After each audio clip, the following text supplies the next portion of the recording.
raison du salut de l'Église, c'est que nous avons été sauvés pour adorer Dieu. Et l'apôtre Saint Paul le confirme en Éphésiens, chapitre 1, verset 14, où il déclare que Dieu s'est acquis au travers de la rédemption un peuple pour célébrer sa gloire. Que son nom soit béni. Célébrer la gloire de Dieu signifie que l'Église, la priorité de l'Église, c'est d'adorer Dieu.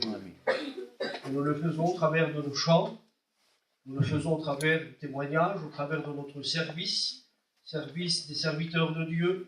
Notre but, c'est de l'adorer. Il passe en priorité dans ma vie, dans votre vie. Quel est le sens de donner la gloire à Dieu? On appelle ça une doxologie, qui vient d'un mot grec, le mot doxa, qui signifie donner gloire à Dieu. Dans cette racine étymologique de ce mot, signifie que toute la gloire ne revient jamais à l'homme, mais à Dieu et à Jésus-Christ, à travers l'Esprit Saint. L'apôtre Saint Paul déclare par rapport à ce qu'il déclare, par rapport à Dieu, il déclare ceci, que tout a été créé par lui et pour lui, et à lui soit la gloire. Amen. Notre vie tout entière doit le servir dans l'adoration. Savez-vous ce que c'est l'adoration? Eh bien, c'est de se taire et de laisser parler. C'est entrer dans cette intimité avec lui. Il est dit que Moïse, sur la montagne, pendant 6 jours, il y avait des tonnerres, des grands bruits. Et puis le 7e jour, Moïse entra dans la nuée. Et lorsqu'il entra dans la nuée, Dieu lui révéla la construction du tabernacle et tous ses ustensiles. Il faut que nous entrions dans cette dimension, dans cette attitude d'adoration, de vénération. C'est le service des anges, des séraphins. Lorsque dans Ésaïe 6, il est dit que les anges chantaient et criaient la sainteté de Dieu. Où il est dit Saint, Saint, Saint l'Éternel des armées, la gloire, la terre est pleine de sa gloire. Et le service des séraphins n'était pas en dehors qu'autour du trône. Et Dieu veut que son Église soit un peuple qui le sert devant le trône. Que Dieu soit béni. Il est question des séraphins, ils ont 6 ailes. Je dis ça avant d'introduire la parole de Dieu. Les séraphins ont 6 ailes, ils ont 2 ailes pour le service. C'est le symbole du service. Mais la Bible déclare que les séraphins, pour eux, l'adoration est une priorité, parce qu'ils ont 4 ailes pour adorer Dieu. Ils ont 2 ailes pour se couvrir la face, symbole de révérence devant Dieu. Et ils ont 2 ailes pour se couvrir les pieds, qui est le symbole de l'humilité. Et nous découvrons au travers de l'Écriture, et bien que les anges le servent, et leur priorité, c'est l'adoration. Que son nom soit béni. Alors il faut que l'Église apprenne à ce que Dieu passe en priorité dans notre vie, dans la vie, dans notre vie personnelle. Que Dieu soit béni. Voilà, hier soir, nous avons arrêté concernant Israël, et je voudrais continuer pour que nous comprenions ce que l'Évangile veut nous dire, ce que toute l'Écriture veut nous dire par rapport à toutes ces prophéties concernant Israël dans l'Ancien Testament. Et je voudrais ce soir, avec la grâce de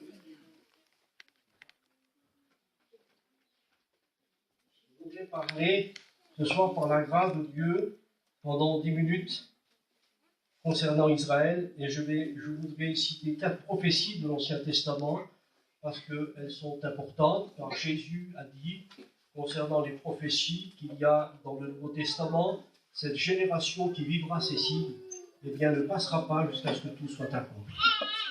Nous vivons actuellement, eh bien, des événements qui concernent le temps de la fin, et il faut que nous sachions nous situer dans le temps pour que la Bible, c'est l'apôtre Saint Paul qui le rappelle, pour que nous nous réveillons du sommeil de la mort. Il faut que nous nous réveillons de ce sommeil. Réveille-toi, toi qui dors, réveille-toi d'entre les morts et Christ t'éclairera. Amen.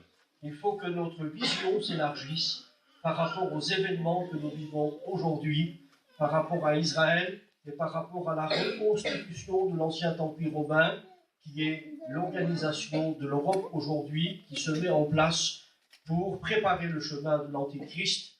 Mais nous, ce soir, enfants de Dieu, l'Église du Seigneur, nous ne sommes pas là pour attendre l'Antichrist. Nous attendons le Seigneur Jésus qui descendra du ciel. Et la Bible déclare que les morts en Christ ressusciteront et nous les vivants restés, nous serons ensemble enlevés à la rencontre du Seigneur dans les airs. Ainsi, nous serons toujours avec le Seigneur. Et ça, c'est l'espérance de chaque enfant de Dieu. Ça, c'est la prière de l'Église et de l'Esprit. Que l'épouse et l'Esprit disent viens. Mais en général, ce n'est pas la prière de tous. Parce qu'il y en a qui veulent vivre sur la terre, ils se sentent bien. Mais je voudrais que ma prière soit exaucée ce soir, comme le déclare l'Apocalypse au chapitre 22, que l'Esprit et l'épouse disent viens. Nous attendons. Un véritable chrétien attend et aspire à ce jour-là. Que Dieu soit béni. Nous n'avons rien à gagner ici-bas. Nous sommes que des pèlerins. Notre cité, dit Paul, est à nous et dans les cieux. Il déclare cela aux Philippiens, à l'église de Philippe. Notre cité à nous est dans les cieux, d'où nous attendons comme sauveur notre Seigneur Jésus-Christ, qui transformera le corps de notre humiliation en le rendant semblable au corps de sa gloire, par le pouvoir qu'il a de s'assujettir toutes choses. Que Dieu soit béni. Nous avons parlé d'Israël et je voudrais revenir ici en notant juste l'histoire par laquelle Israël a passé. Et plus près de nous, nous savons que Israël a été chassé dans toutes les nations. Et le prophète Osée, chapitre 9, le rappelle au verset 17 en disant qu'ils seront errants parmi toutes les nations. Et nous avons parlé hier soir, nous avons juste dit ceci par rapport à l'antisémitisme qu'il y a, c'est-à-dire cette euphorie qu'il y a par rapport au peuple juif dans le monde, la haine qu'il y a contre ce peuple de Dieu.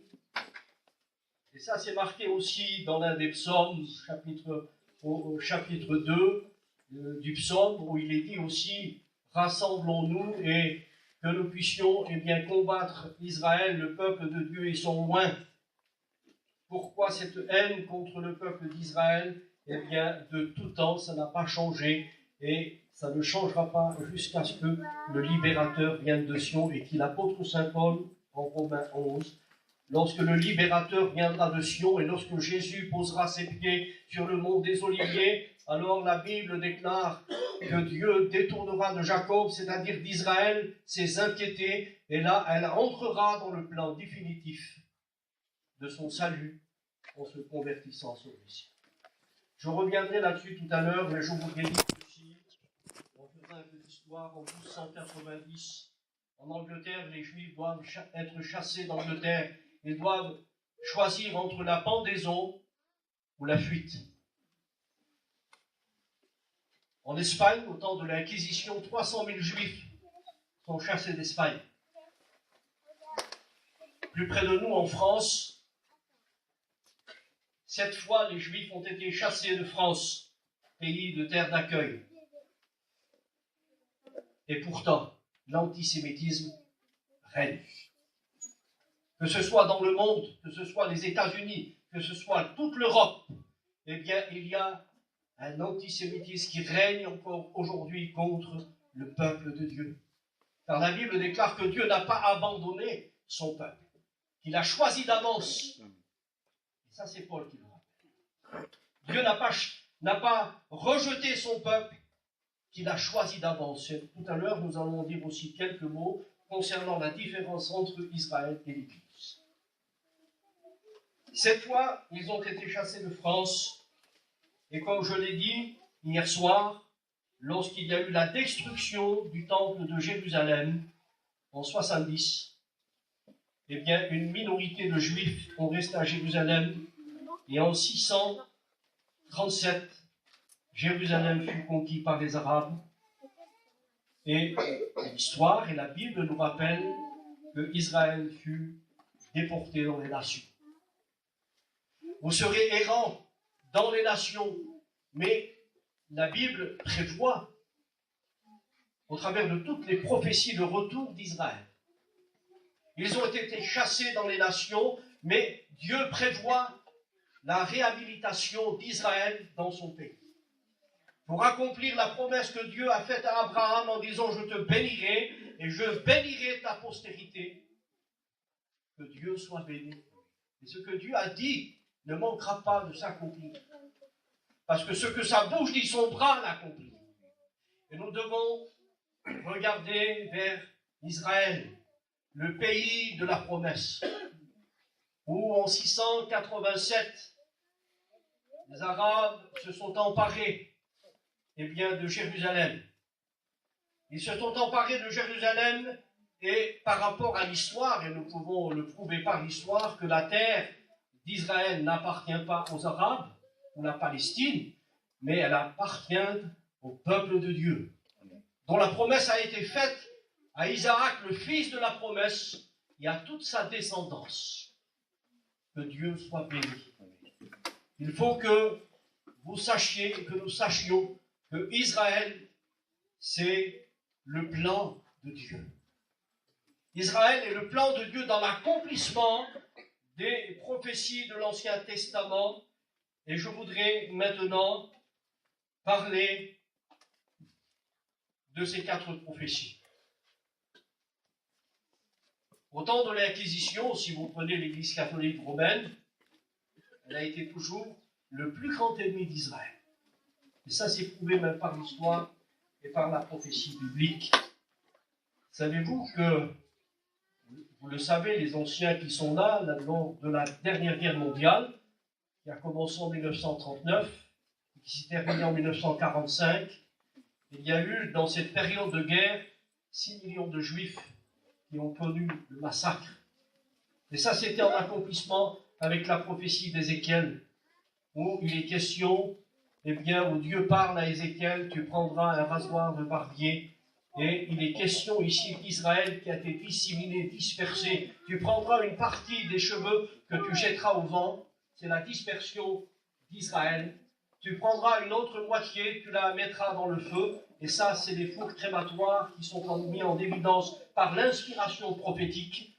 Et il y a aussi une autre partie que tu mettras dans ta robe, dans le pan de ta robe. Ça, c'est la prophétie concernant Israël. C'est la protection d'Israël dans le pan de la robe du prophète que l'on retrouve en Apocalypse chapitre 12, où il y a une femme qui s'envole dans un lieu préparé par Dieu. Et cette femme, c'est Israël qui mit au monde, donc Jésus-Christ, la femme.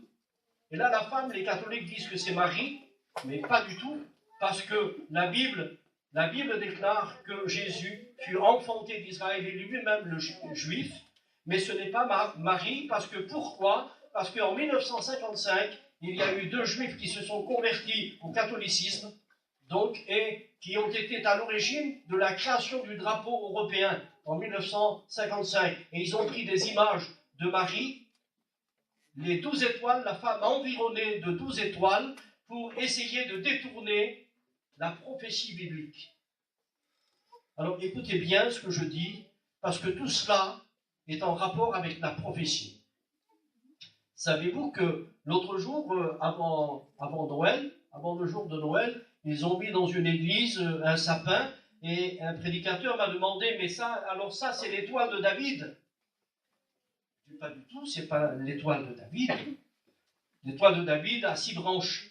Celle que vous avez mis en haut de votre sapin, je dis, c'est un pentagramme, c'est un symbole satanique, qui n'a rien à voir, avec l'étoile de David. Et oui, ce sont des choses, on assimile les choses bibliques à des cultes païens.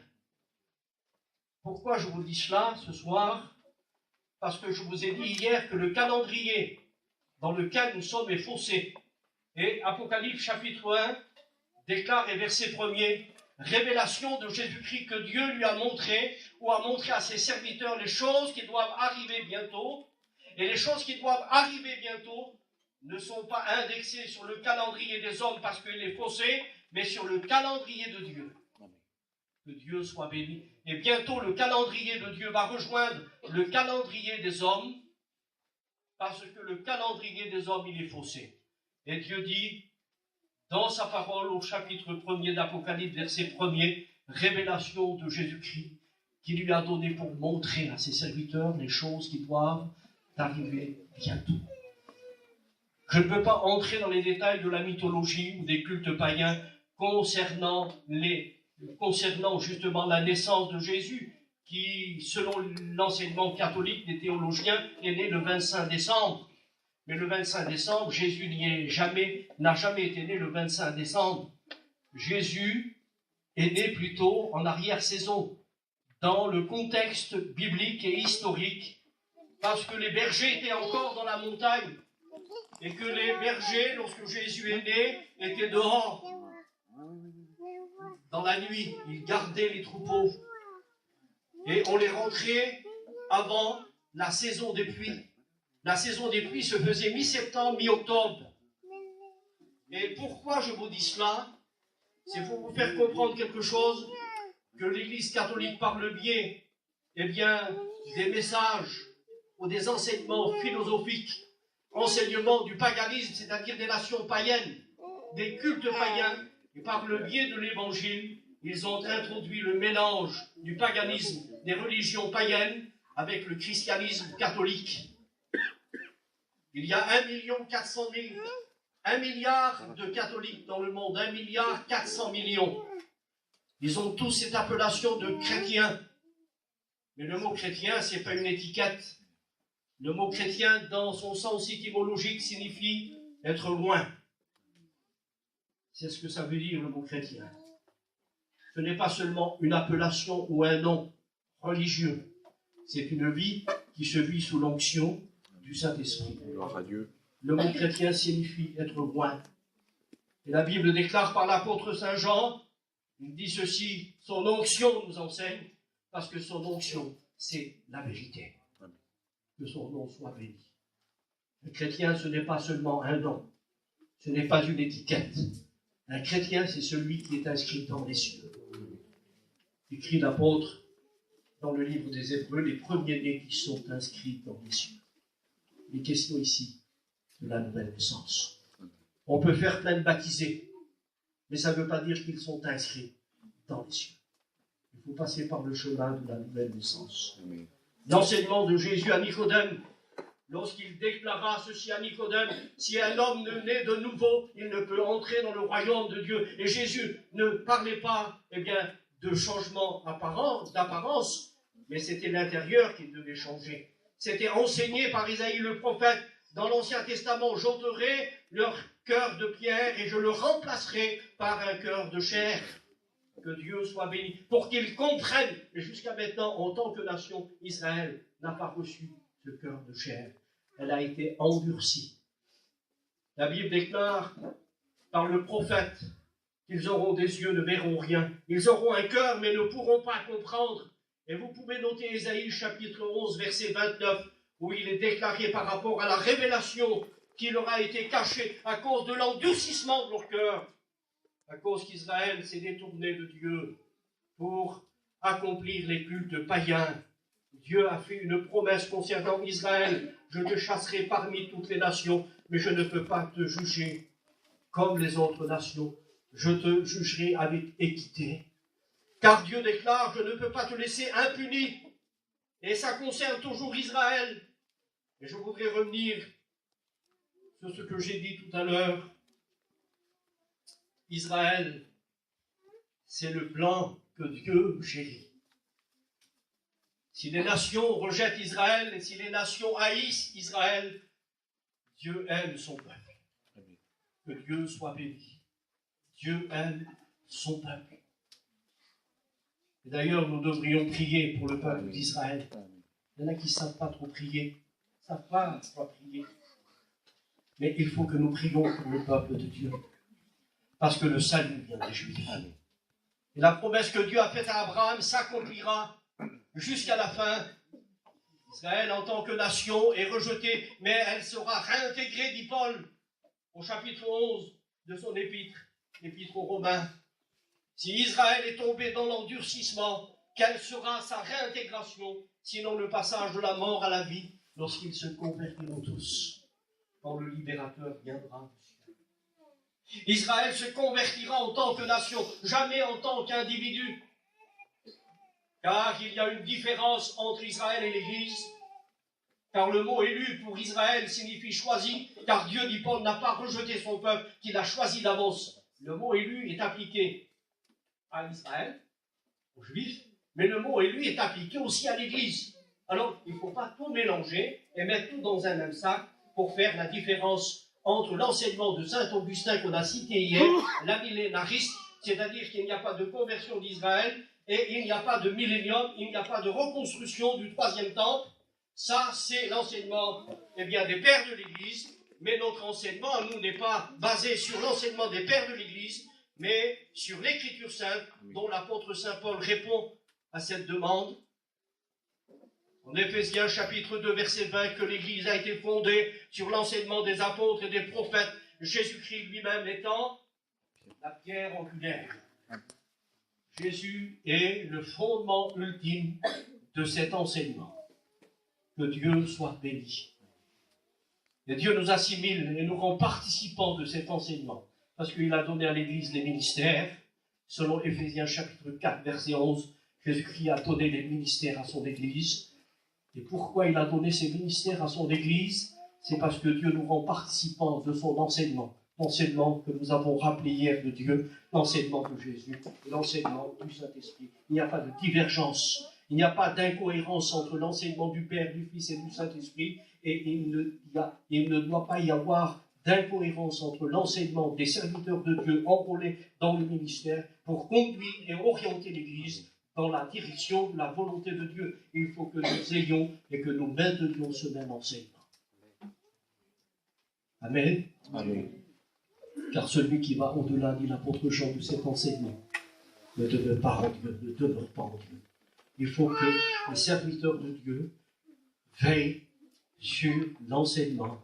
Comme Paul l'a rappelé à Timothée, veille sur ton enseignement, car en agissant ainsi, tu te sauveras toi-même et tu sauveras ceux qui t'écoutent.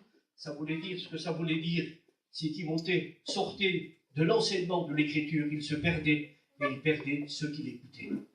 Parce que quelqu'un qui touche à l'Écriture, il est perdu. C'est l'apôtre Saint-Pierre qui nous déclare dans sa deuxième épître, chapitre 3, verset 16, où il est dit « Ceux qui tordent le sens de l'Écriture le font pour le propre jour ». Que Dieu nous garde de toucher à l'inspiration de l'Écriture sainte, parce que ceux qui touchent à l'inspiration de l'Écriture sainte seront les victimes de où? Seront les victimes de l'étang de feu. Car la Bible déclare que ceux qui ajoutent et qui retranchent de ce qui est écrit dans le livre, notamment le livre d'Apocalypse et toute la Bible, il ne disparaîtra pas, dit le Seigneur, un seul iota jusqu'à ce que tout soit accompli. Et si quelqu'un ajoute ou qui retranche de l'écriture quelque chose, un seul iota, c'est la plus petite lettre de l'alphabet grec. C'est pas grand-chose. Correspond à une virgule de notre alphabet à nous, de notre écriture française. Eh bien, je voudrais vous rappeler que les victimes de l'enfer seront ceux qui toucheront à l'inspiration et l'autorité de la parole. Ce seront les victimes de l'enfer. Donc j'arrête là, je ferme la parenthèse et je voudrais dire ceci. J'ai le temps, il est 9h moins 5. Parce que la parole, elle doit nous amener à un constat. Et oui, la parole doit nous amener à une réalité des choses. La vie chrétienne, ce n'est pas seulement venir 3 fois à la réunion et on se lave les mains, je suis venu à la réunion et c'est terminé. Nous avons un devoir. Et notre devoir, c'est quoi? Le devoir de chaque chrétien, c'est de donner au monde la possibilité d'entendre l'évangile de la grâce. Nous ne devons pas rester assis, mais il faut que nous soyons des acteurs dans l'œuvre de Dieu. Ce n'est pas seulement que les prédicateurs, mais aussi les chrétiens. Nous sommes tous des disciples du Seigneur. Et à notre part, nous devons répondre aux exigences de la parole. Jésus a dit, allez et faites de toutes les nations des disciples, les baptisant au nom du Père, du Fils et du Saint-Esprit, et enseignez-leur tout ce que je vous ai prescrit. Alors, je referme la parenthèse et je voudrais revenir sur ce que j'ai dit tout à l'heure par rapport aux 4 prophéties. On n'en a pas cité une encore. je voudrais dire ceci par rapport à... Tout à l'heure, j'ai cité l'Église catholique avec le pape. Dans la hiérarchie du catholicisme, c'est une pyramide hiérarchisée. Et je voudrais vous faire une petite confidence. Je voudrais vous rappeler que le pape Paul VI, à l'époque où il était pape, c'était le chef, c'était le directeur général de la franc-maçonnerie. Le moteur de la franc-maçonnerie. Eh bien, ça remonte aux Mérovingiens en 458 après Jésus-Christ. Après, il y a eu, c'était des appellations qu'on appelait, qui entraient dans le domaine, eh bien, comme les druides qui entraient à Rome, qui étaient sur la droite du fleuve, le Tibre qu'on appelle. Eh bien, il y avait là, et les druides, ils en ont fait des films, et les druides entraient dans le domaine de l'invisible, dans le domaine du satanisme, entraient dans le domaine, eh bien, des démons, ils faisaient des oracles et ils prédisaient toutes ces choses-là. Ils prédisaient l'avenir.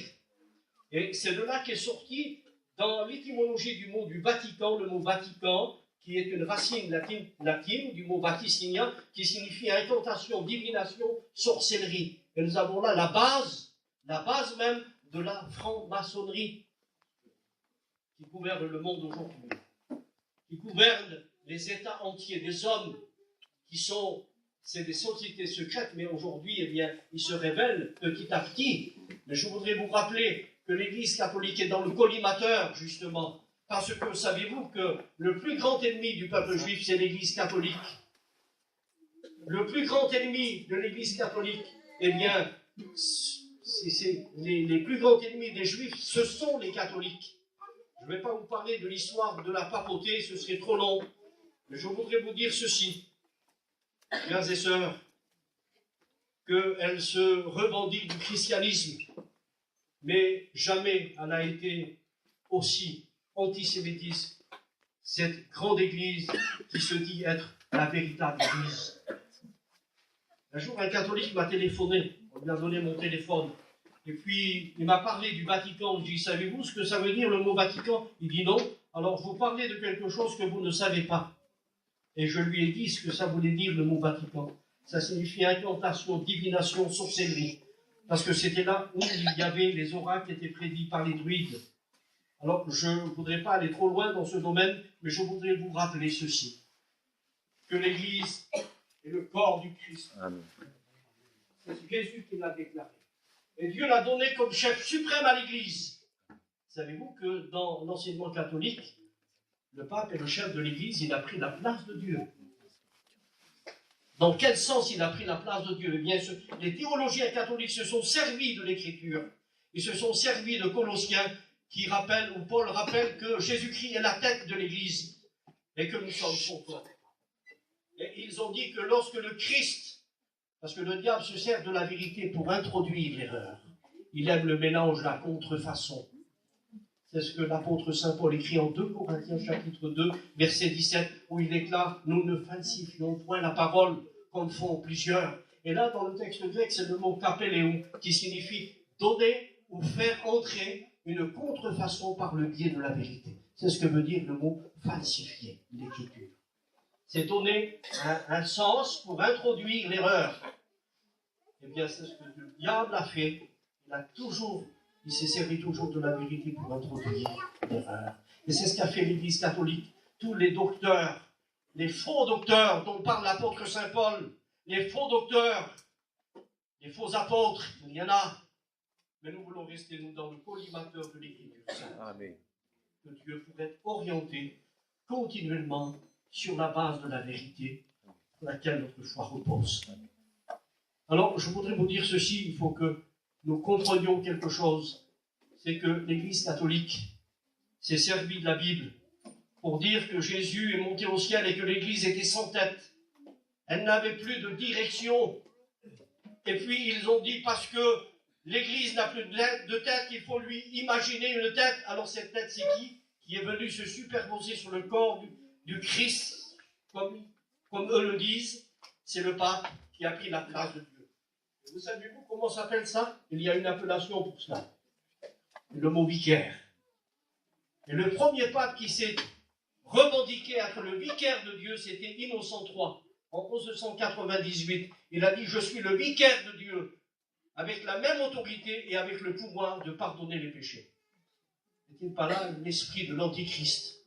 Et si l'on remonte l'éternité, là où Satan, avant de devenir Satan, il a dit « Je monterai au-dessus de l'assemblée de Dieu et je serai semblable au Très-Haut ». Il a voulu détrôner Dieu de sa place pour être lui-même adoré.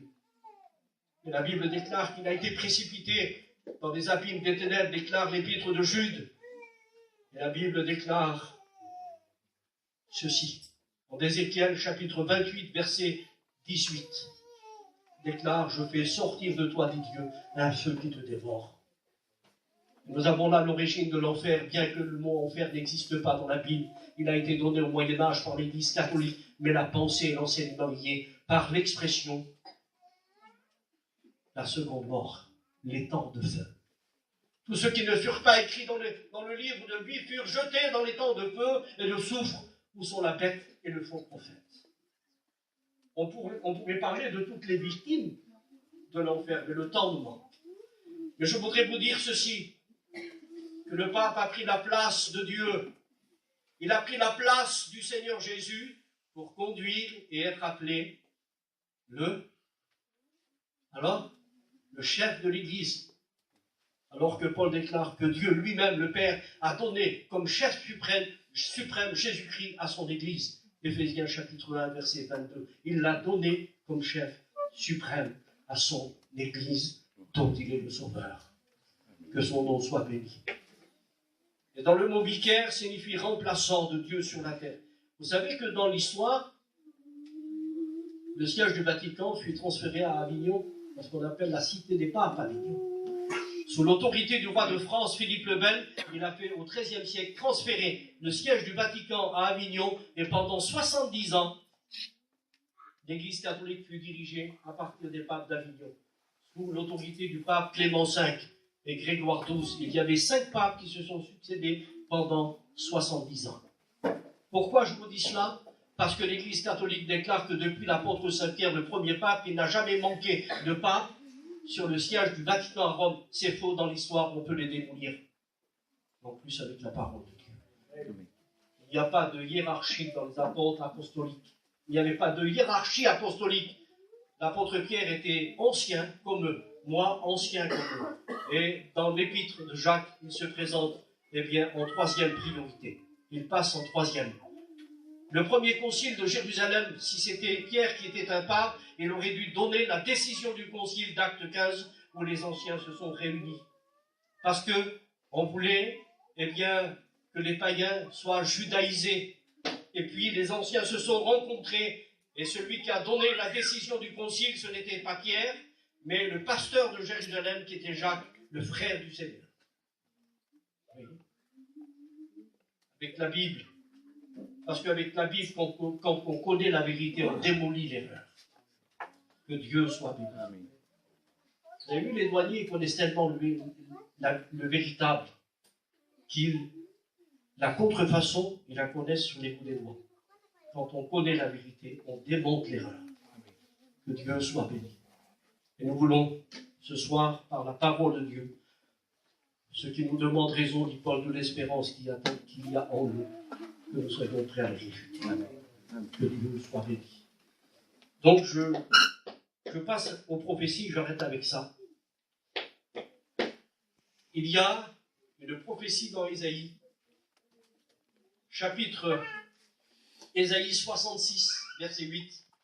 Vous pouvez contrôler, si ma mémoire est bonne, Ésaïe 66, 8. Un pays peut-il naître en un jour? Une nation peut-elle être enfantée en une nuit? L'Éternel déclare, cela est possible. Que Dieu soit béni pour l'inspiration prophétique.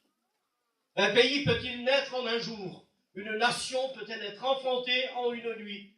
Et cela est possible, dit l'Éternel. Et voici qu'en 1948, Israël est né comme un État à la face du monde. Reconnu même par l'URSS, le plus grand ennemi d'Israël. Nous allons revenir tout à l'heure à la prophétie de Jérémie 16, 14 pour confirmer cela. Un pays peut-il naître en un jour? Une nation peut-elle être enfantée en une nuit? Cela est possible, dit l'Éternel. Depuis Nebuchadnezzar, vous avez compris hier soir, si vous vous rappelez, il a dominé la tribu de Juda et de Benjamin qui partirent en Babylonie pour être esclaves pendant 70 ans. 70 ans, ils sont revenus pour reconstruire sous la direction de Zorobabel le temple et ses murailles. Que Dieu soit béni. Et à partir de là, Israël a été dominé par les nations. Et la prophétie continue. Il y a eu les Mèdes, dans l'histoire, les Perses.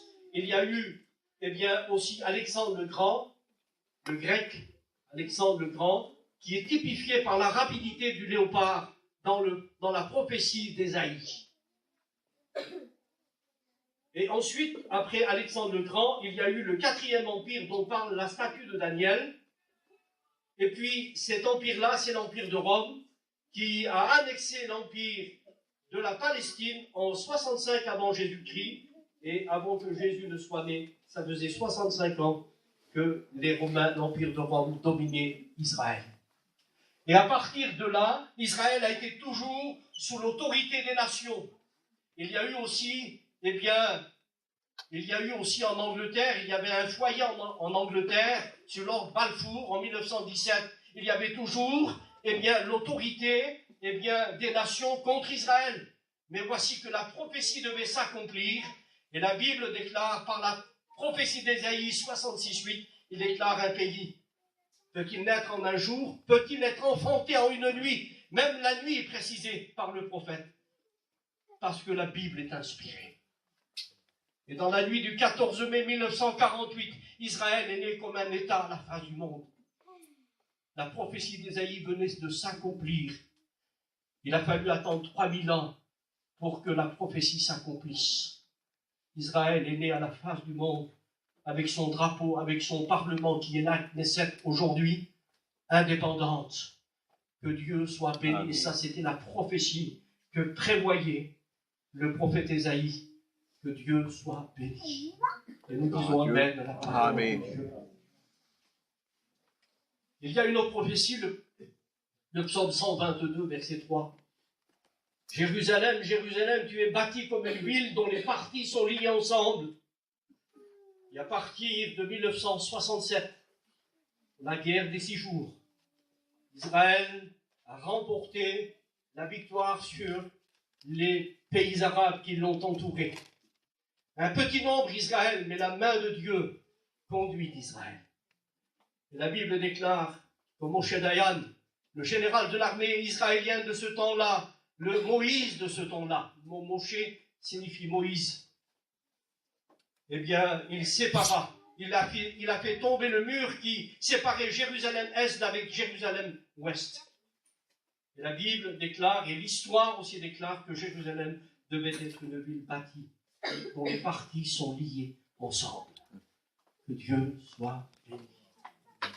Quelle précision, la prophétie biblique. Que Dieu soit béni. Il y a une autre prophétie. Pardonnez-moi si je suis un peu long, mais je dois continuer. 9h10. Isaïe 19, verset 22. Qu'est-ce qu'il est dit dans cette prophétie, Isaïe 19? Une route partira d'Égypte en Assyrie via Israël. Une route partira d'Assyrie, d'Égypte en Assyrie.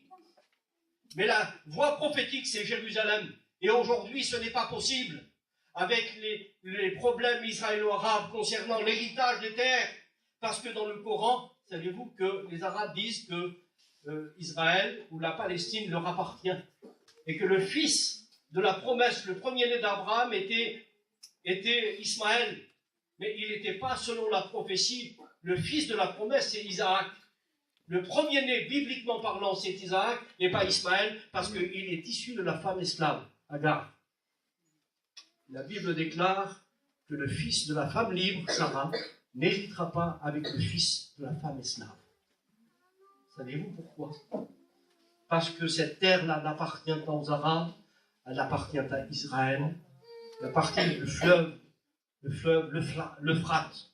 Tout le bassin méditerranéen qui est le berceau de l'humanité, à l'est de Bagdad, où il y avait le jardin d'Éden, Eh bien, la Bible déclare que Dieu a fait la promesse à Abraham. Toi, tout ce pays, je te le donne à toi et à ta postérité.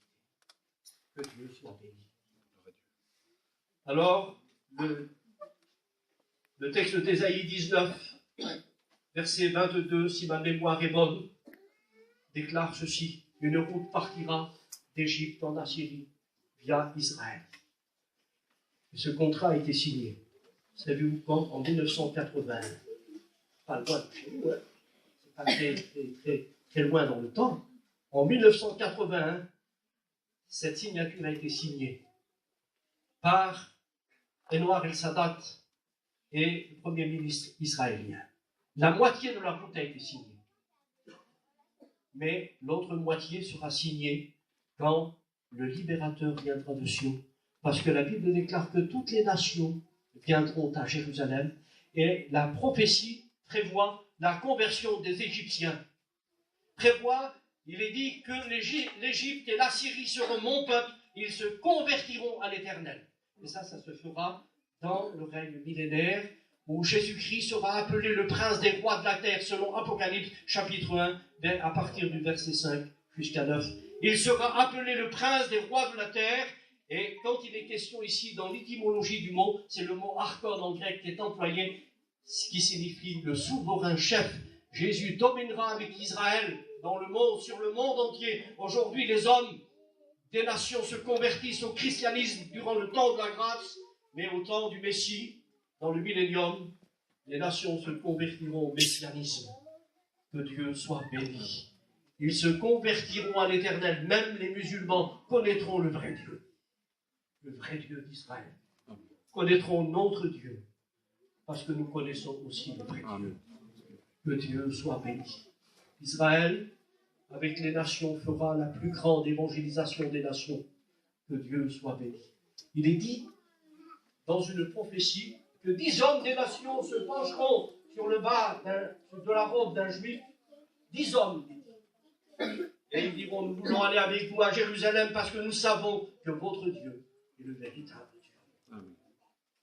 C'est pour cela qu'Ésaïe le prophète déclare qu'en ce temps-là, le temps du millénium, la terre sera remplie de la connaissance de l'Éternel comme les eaux qui coulent au fond des mers.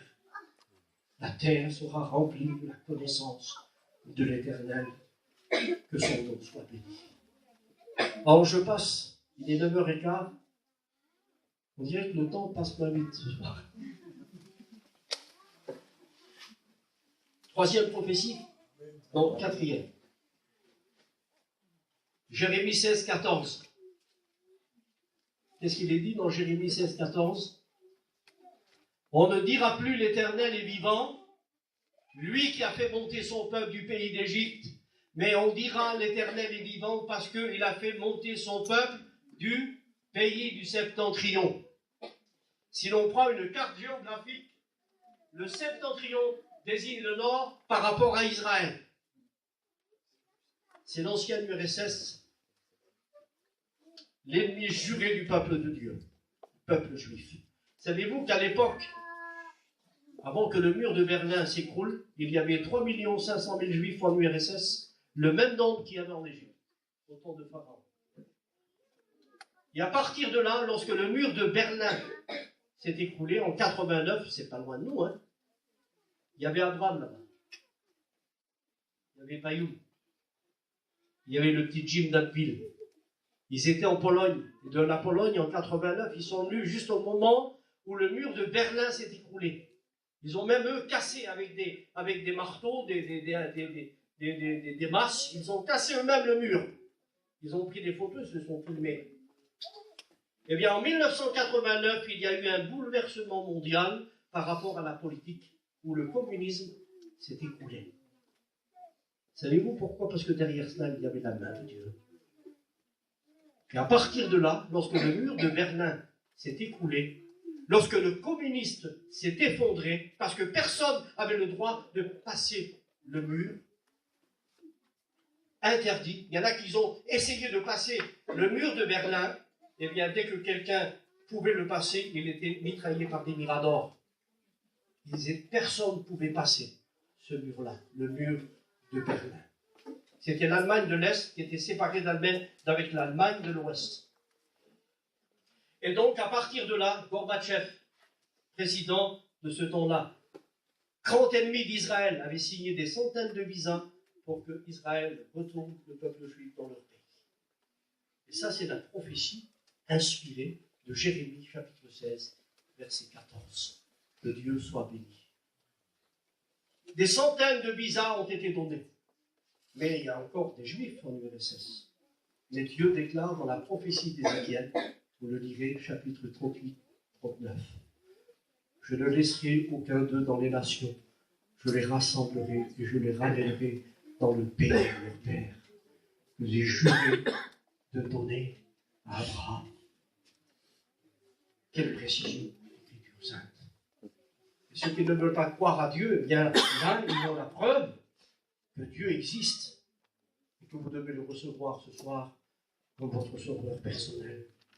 Tout à l'heure, j'ai parlé d'Ézéchiel 28, 18, où il est dit « Je fais sortir de toi, dit Dieu, un feu qui te dévore. » Il est question, nous avons dit, de l'enfer, parce que l'enfer a son existence en Satan. Dieu n'a pas créé l'enfer. L'origine de l'enfer se trouve en Satan. Et la Bible déclare ceci, « Je fais sortir de toi, dit Dieu, un feu qui te dévore. » Alors pourquoi je dis cela? Juste pour dire à nos amis qui ne connaissent pas le Seigneur. Dans le jardin d'Éden, Dieu n'a pas maudit l'homme. Il a maudit le serpent. Il a maudit la terre. La terre te produira des épines. Et il dira au serpent, la terre, tu seras maudit entre tous les animaux et tu ramperas sur ton ventre. Il dit ça à Satan, le serpent ancien qui est le diable. Il n'y a pas de salut pour Satan, parce que Dieu l'a maudit. Et cette malédiction revient aussi dans Matthieu 25, lorsqu'il dira à ceux qui sont à sa gauche, les boucs, il dira, maudit, allez dans le feu, qui a été préparé pour le diable et pour ses anges. À l'origine, l'enfer n'a jamais été préparé pour les hommes, mais pour Satan et ses démons. La rébellion satanique, la rébellion démoniaque, n'est pas pour l'homme, parce que la Bible déclare que Dieu, dans le jardin d'Éden, a donné la possibilité à l'homme d'être sauvé. Et la Bible déclare que Dieu a fait le premier sacrifice. Il a recouvert la honte d'Adam et de Ève par une peau de bête. Il a fait le premier sacrifice pour cacher la honte d'Adam et de Ève. Parce que la Bible déclare que lorsqu'Adam avait péché, eh bien, le péché détruisit cette connaissance intuitive de l'homme avec son Créateur. Et voici que Dieu a permis à l'homme de rétablir cette communion.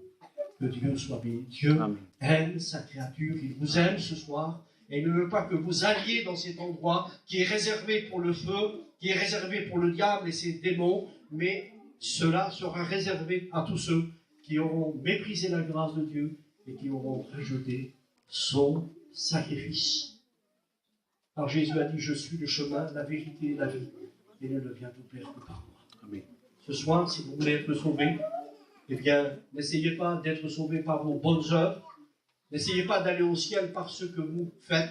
Parce que le salut, ce n'est pas ce que l'homme fait, c'est ce que Jésus a fait dans son sacrifice. Que Dieu soit béni. Parce que le ciel ne s'achète pas, le ciel se reçoit en recevant Jésus-Christ comme son sauveur personnel. Alors ce soir, même l'occasion vous est donnée de vous tourner vers le Seigneur, de vous tourner vers lui et le recevoir comme votre sauveur personnel. Juste je dis ça. La première étoile de la Terre, elle est à combien de kilomètres par seconde? Elle s'appelle comment la première étoile la plus près de la Terre? Elle s'appelle Proxima, qui a donné en français le mot proximité. Proxima. Elle est à 4 années-lumière de la Terre. C'est-à-dire que on pourrait voyager à 300 000 km par seconde. Et à cette vitesse-là, 300 000 km par seconde, vous comptez vous avez fait le tour de la Terre. À cette vitesse-là, vous voyagez pendant 4 ans pour atteindre la première étoile la plus proche de la Terre. Regardez l'immensité de la création. L'alpha du Centaure, elle est à 1 500 000 années-lumière. Ça veut dire que moi et vous, on devrait vivre 1 500 000 années. Infinissable, à la vitesse lumière, pour atteindre l'alpha du Centaure. Alors que Dieu peut vous sauver. Il y en a qui veulent aller au ciel, en marchant sur les genoux, par des sacrifices. Ils font toutes sortes de choses invraisemblables, alors que le ciel ne se mérite pas. Le ciel se reçoit à cause des mérites de Jésus, parce qu'il nous a aimés. Et Dieu vous aime ce soir. Et il veut que vous soyez sauvés. Il veut que vous soyez pardonnés. Parce que si le sang de Jésus ne passe pas sur vous, il est impossible d'entrer dans le royaume de Dieu. Et ce soir, Dieu vous aime. Amen. Et vous appelle à le recevoir comme votre sauveur personnel. Amen. Permettez-moi, il est 9h25. Je finis dans 10 minutes. Je voudrais reprendre donc la lecture qu'on a faite hier soir. Apocalypse chapitre 1, verset 19. Écris ce que tu as vu. Il y a 3 temps qui sont évalués. Écris ce que tu as vu, ce qui est le présent et ce qui va arriver ensuite. Alors, permettez-moi pendant 5-10 minutes de commenter ce texte. Écris ce que tu as vu et qu'est-ce que l'apôtre Jean a vu. Alors, je vous pose la question, on fait la réunion ensemble. Qu'est-ce que l'apôtre Jean a vu? Écris ce que tu as vu. Alors, si il y a les lecteurs de la Bible, si vous lisez le chapitre 1, vous allez découvrir qu'est-ce que l'apôtre Jean a vu. Il a vu Jésus dans toute sa gloire. Que Dieu soit béni. Il va le décrire d'une façon merveilleuse. Il va le décrire glorifié. Il va le décrire comme étant, les yeux étant comme des flammes de feu. Et il va dire, ses cheveux étaient blancs comme de la laine, semblables comme de la neige. Il va le décrire d'une façon extraordinaire. Ses pieds étaient semblables à de l'airain. Alors, je ne veux pas entrer dans les détails, car ce serait trop long à expliquer, mais je voudrais vous dire que l'apôtre Jean va voir Jésus glorifié, pourtant il l'a connu. Il a vécu 3 ans et demi avec lui, l'apôtre Jean. C'était le disciple de l'amour. Il dormait sur le sein de Jésus. Il attendait les battements de son cœur, mais là, il est dans une autre dimension. Ce n'est plus le Jésus terrestre. Ce n'est plus le Jésus de l'histoire. Ce n'est plus le Jésus que nous a raconté la religion catholique, qui serait né le 25 décembre. Dans la mythologie, il y avait les dieux qui étaient nés le 25 décembre, mais pas Jésus. En plus, j'ai oublié de vous dire que lorsqu'il y a eu le recensement et lorsque Marie montait avec Joseph de Nazareth pour venir à Jérusalem pour le recensement, jamais un recensement dans l'histoire se faisait en hiver, il est trop froid. Jamais. Ça se faisait toujours à l'arrière-saison. Et ça t'approuve que Jésus n'est pas né un 25 décembre, parce que ça c'est dans la mythologie. Et on fête une fête qui est sous l'inspiration de l'esprit de l'Antichrist, qui n'a rien à voir avec l'enseignement de la Bible. Savez-vous qui c'est qui a institué Noël? Vous voulez que je vous le dise? Est-ce que vous voulez que je vous le dise?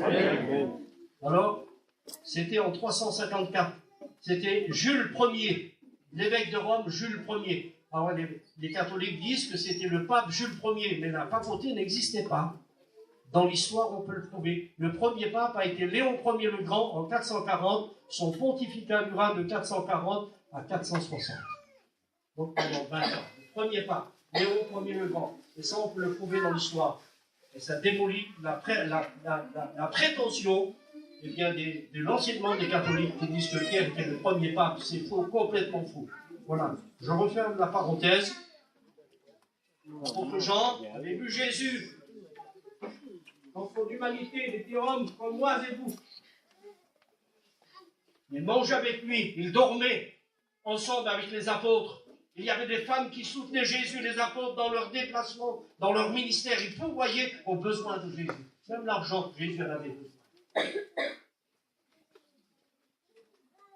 L'apôtre Jean avait vu Jésus de son vivant. Mais ce n'était pas le petit Jésus de l'histoire. Connaître Jésus de l'histoire, ça ne sauve personne.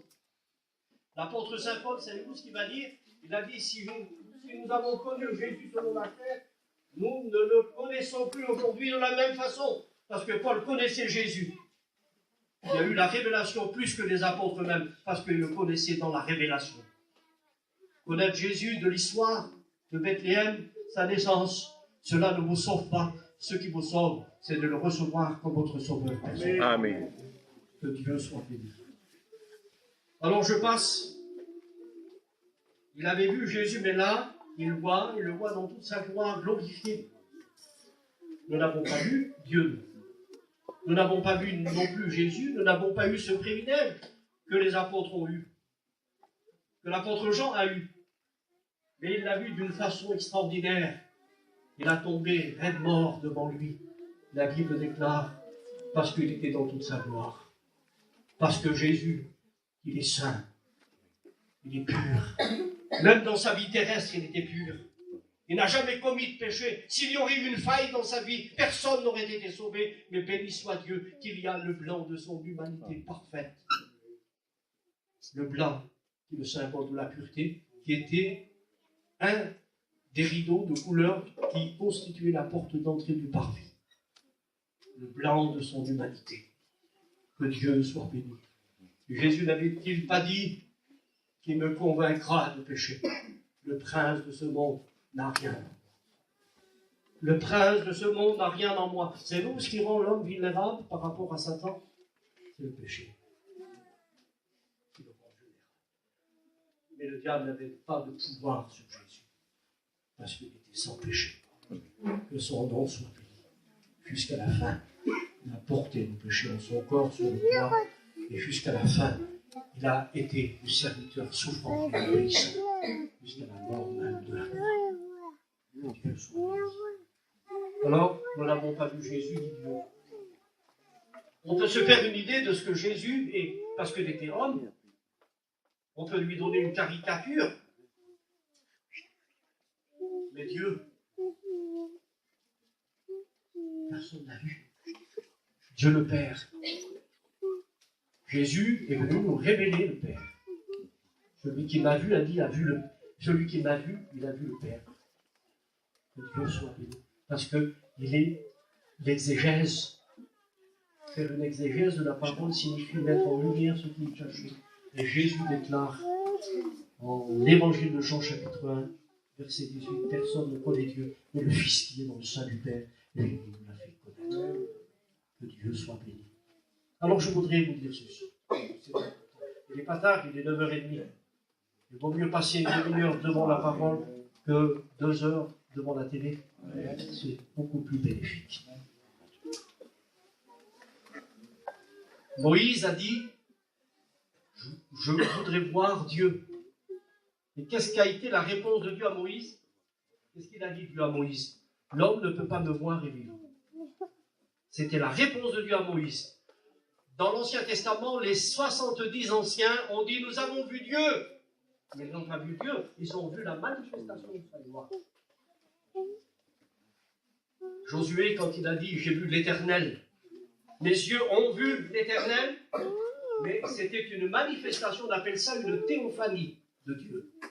C'est-à-dire apparition de Dieu, mais pas par Dieu lui-même, parce que Dieu n'apparaissait pas, et Dieu ne pouvait pas être vu des hommes. C'était par le biais de l'ange de l'Éternel, et on appelle ça une théophanie, c'est-à-dire apparition de Dieu. Tantôt c'était Dieu qui parlait, mais dans la manifestation, c'est l'ange de l'Éternel qui se manifestait.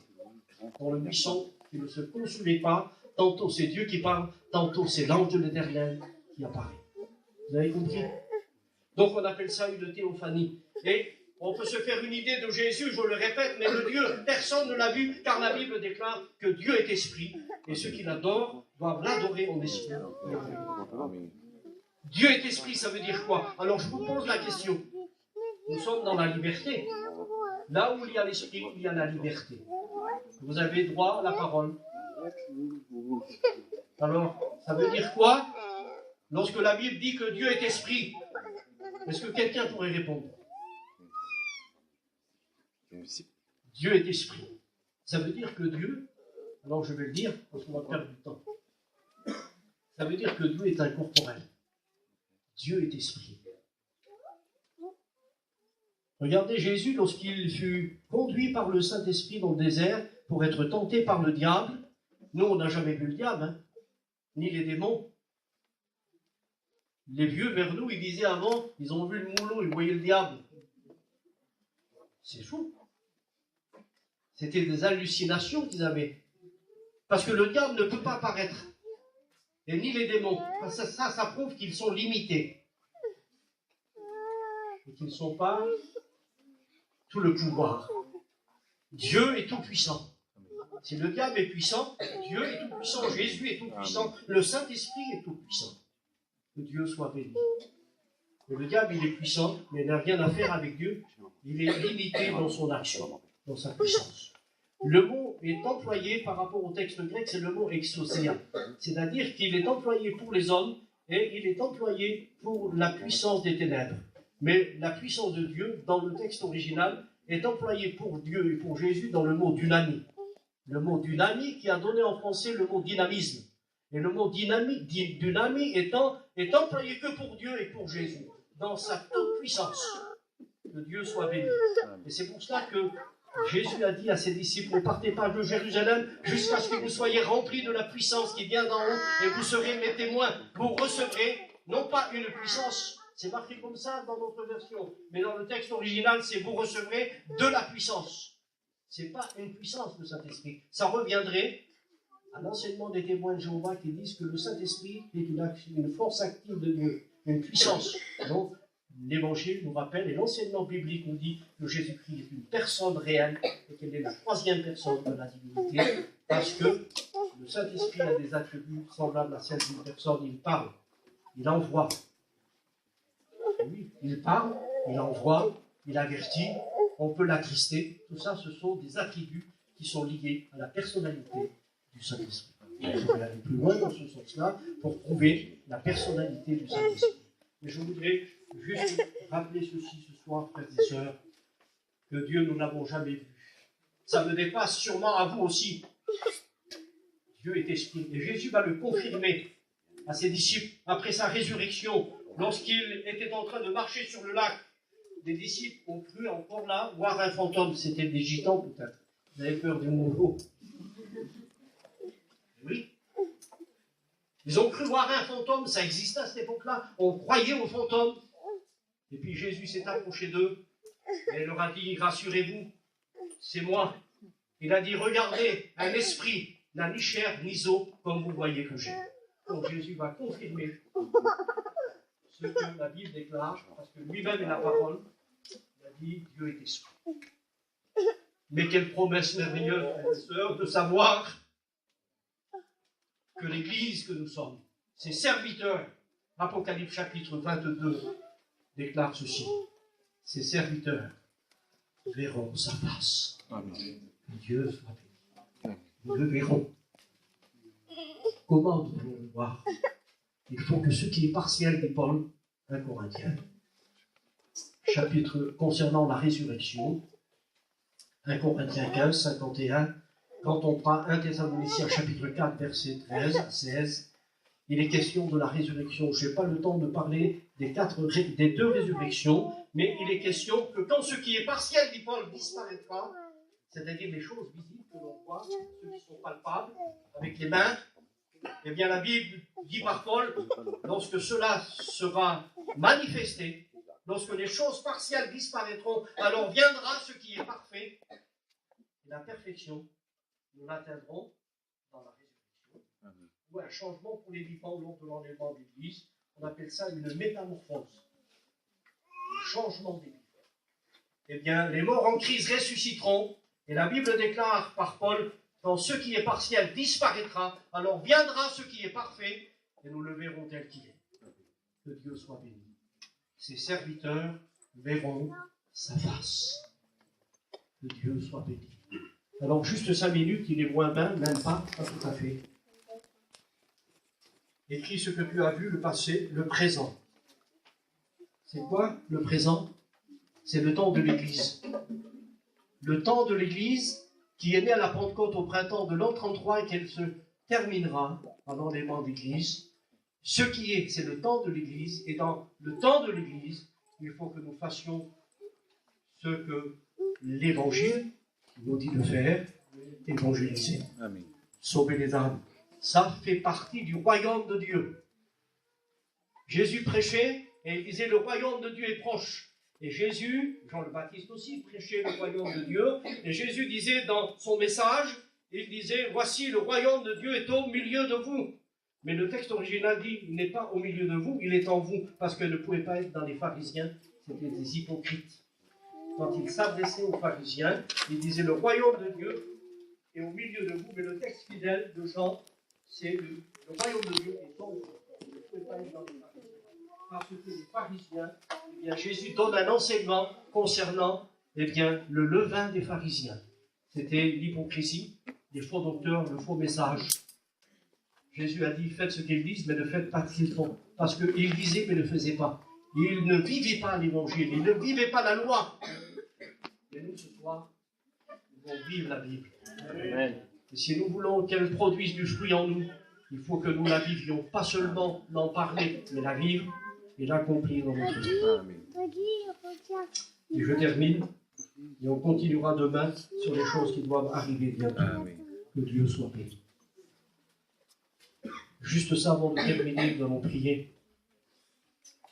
Vous avez lu dans la Bible, les Actes des Apôtres, les 7 fils de Séva. Ils ont voulu faire comme Paul.